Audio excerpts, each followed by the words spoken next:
Салам, Нурпресс маалымат борборунун көрүүчүлөрү. Бүгүн биз кызыктуу да пайдалуу теманы көтөргөнү турабыз.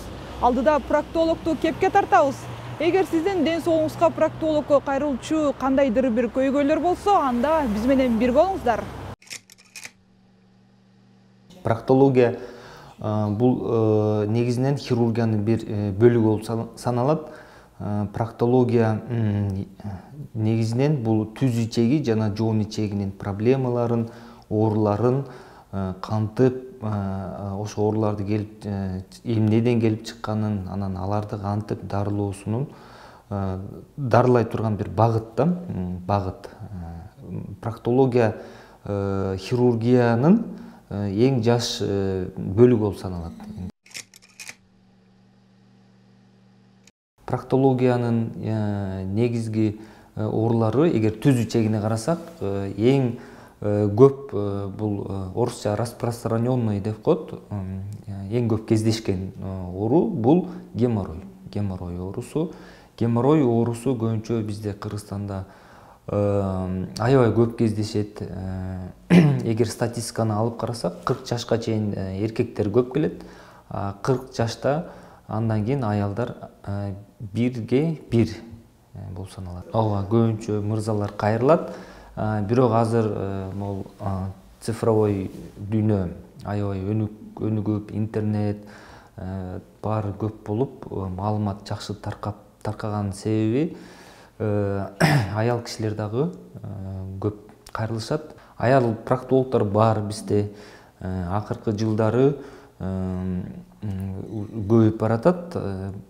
Эмнеси жакшы, аял проктологдор бизде Кыргызстанда аябай тажрыйбалуу. Үйрөнүп, ар жактан үйрөнүп келишет, бизден үйрөнүшөт. Уюлдук телефондун кандай таасири бар? Биз кичинекей балдарыбызды сооротуш үчүн телефонду берип коебуз, мультфильмдерди көрүшөт. Өзүбүз болсо эртең менен туалетке киргенде Instagram, Facebook же жана башка приложенияларды көрөбүз дагы, ошол убакта убакыттын кантип өтүп кеткенин байкабай калабыз. Туалетте, ажатканада эгер чоң заңдаганга киргенде 3-4 эле мүнөт отуруш керек. Отурдуң, заң чыкты, гигиеналык процедураларды жуунуп туруп, кургатып туруп кетиш керек. Бизде кандай болуп атат? Бизде жарым саатка чейин отурушат да. Жарым саатка чейин отурушат. Ошондо салаңдоо деп коет да. Жанагы жер бошоп, кантип ошо көчүк булчуңдарынын алсыздыгы пайда болот, геморрой түйүндөрүнүн чоңоюшу пайда болот. Ошон үчүн эң негизги азыр фактор, чоң проблема бул туалетке уюлдук телефон менен кирүү. Андан кийинки болсо бул оор жумуш иштөө. Дагы бир фактор бул суу өтүү. Суукта иштөө, суукта жүрүү, мустак жерге отуруу бул геморрой ооруларын дагы күчөтүшү мүмкүн. Андан кийин спортсмендер. Алар дагы ичиндеги басымдын чоңоюшунан, ал жакта бир эле көчүк бар да, ошол жака күч келет дагы, геморрой түйүндөрү чыгышы мүмкүн. Чоң салмактар менен иштешет. Андан кийинки бул туура эмес тамактануунун бир түрү бул ачуу тамактарды жөө. Ал дагы геморрой оорусуна алып келет. Андан кийин болсо бул алкоголь ичимдиктерин көп ичүүнүн себеби болуп саналат. Геморройдон тышкары деле кошумча оорулар бар. Көчүктүн жаракатын көбүнчө ич катуу алып келет. Андан кийин аялдарда ректоцелия деген оору болот. Ага дагы ич катуу же кош бойлуу убагында, төрөп жаткан убагында травма алышат, булчуңдар бир аз ажырап же айрылып кетет. Ошондон кийин ректоцелия оорусуна чалдыгышы мүмкүн. Көбүнчө бул ич катуунун себеби. Жана ириң оорулары көчүктө. Бул деген көчүктүн ириңдүү түтүкчөсү деп аталат кыргызча, же парапроктиты деп коет. Парапроктиты. Ошол ооруларга алып келиши мүмкүн. Өзү геморрой оорусу адам баласы жакшы жашап, жакшы иштеп турган убакта көп кездешет. Башкача айтканда, мобильный период деп коет, или самый такой, кандай десем, трудоспособный убакытта көп кездешет да. Аял киши да ошол убакытка келет да, төрөй турган убакыт, боюнда кош бойлуу убакыт. Ошондо бизде бир 25 жаштан 45-50 жашка чейин көп болот. Геморрой оорусу төрөлгөн баладан улгайган чалга чейин кездешет. Бизге көбүнчө стадиясы же даражасы өтүп кеткен убакта келет да. Кандын бир кызыл кандын көрсөткүчү гемоглобин жана эритроцит болуп саналат.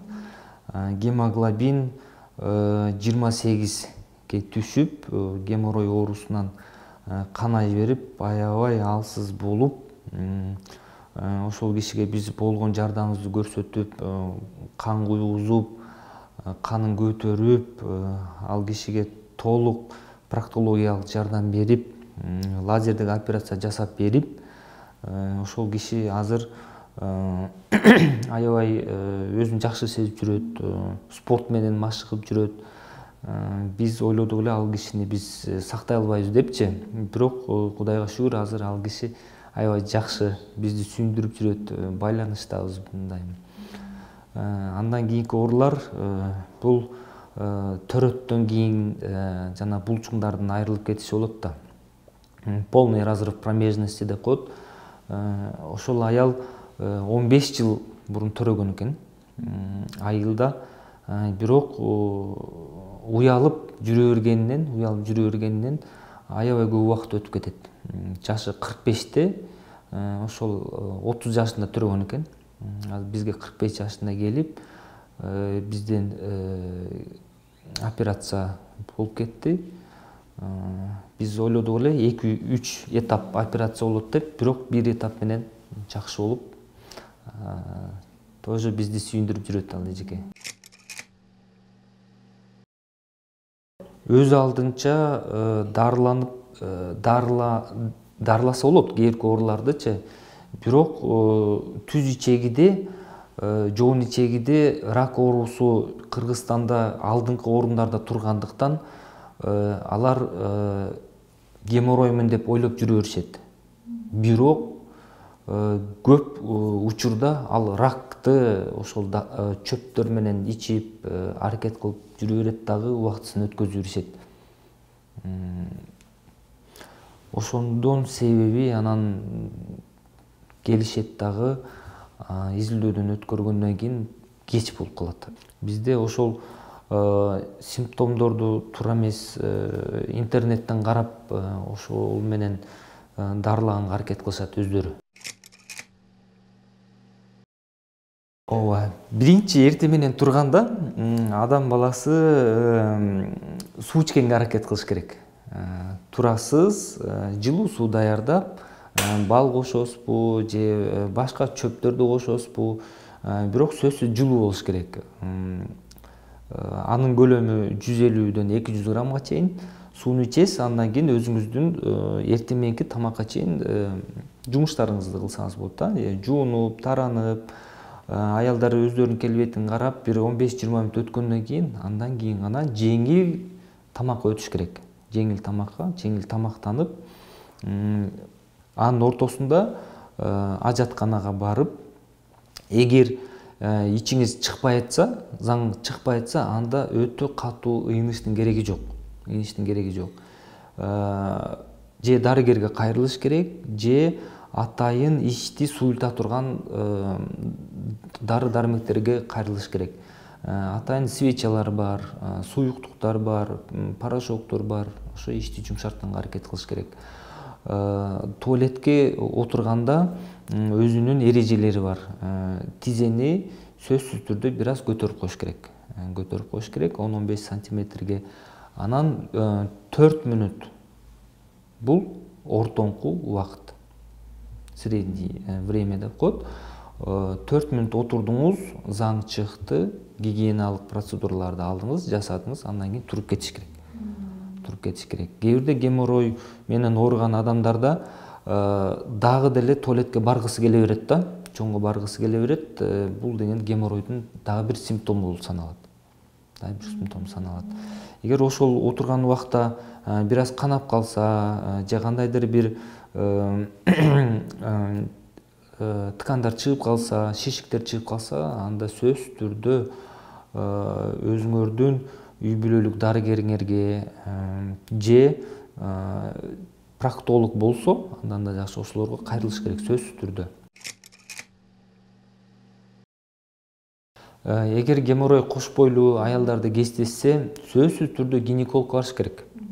Гинекологко барып, гинеколог анын биринчи жардамды гинекологдон алыш керек. Андан кийин гинеколог же проктологко же хирургка жөнөтөт. Өзүнүн эрежелери бар да, эрежелер өз билемдик кылып, өз дарылануу болбойт. Эмнеге дегенде геморройдун өзүнүн түрлөрү бар. Өткүр геморрой, өнөкөт геморрой. Бул геморройдун артында башка дагы жаман оорулар бекиниши мүмкүн.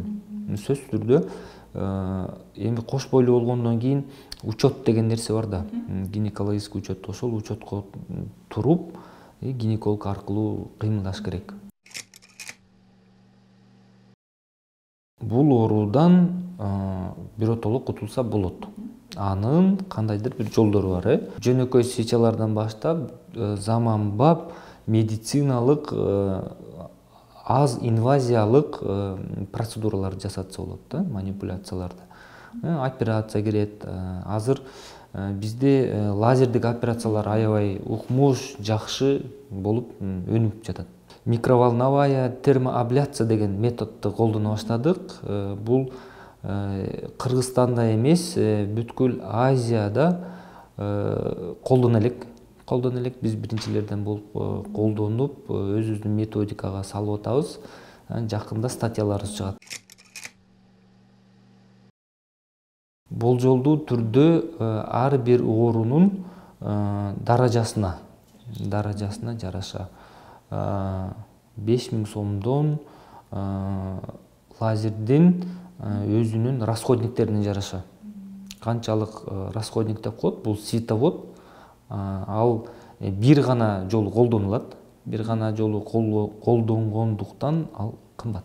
Аягы 30 000, 40 000, 50 000 сомдон тегерек болушу мүмкүн. Кайра кайталанышы мүмкүн. Кайсыл учурда режимди туура эмес кармаганда. 2 ай жакшы режимде сактап койсо, ичин катырбай, оор жумуш жасабай, алкогол ичимдиктерин ичпей, спортко киришпей, жана башка биз жазып берген сунуштоолорду аткарса, геморрой эч качан кайталанбайт. Ар бир операциянын өзүнүн коркунуч тарабы бар да. Ал эки коркунуч, бул кабылдоо деп айтылат кыргызча. Бул деген ириңдеп кабылдаган жана канап кабылдаган. Эки кабылдоодон коркобуз. Уялбагыла. Канчалык эрте келсе, ошончолук дарылоосу жеңил болот. Геморрой оорусу эгер чыкса, аны дарылабаса, ал эмки даражага өсө берет да. Өсөт дагы, жанындагы башка ооруларды да козгойт.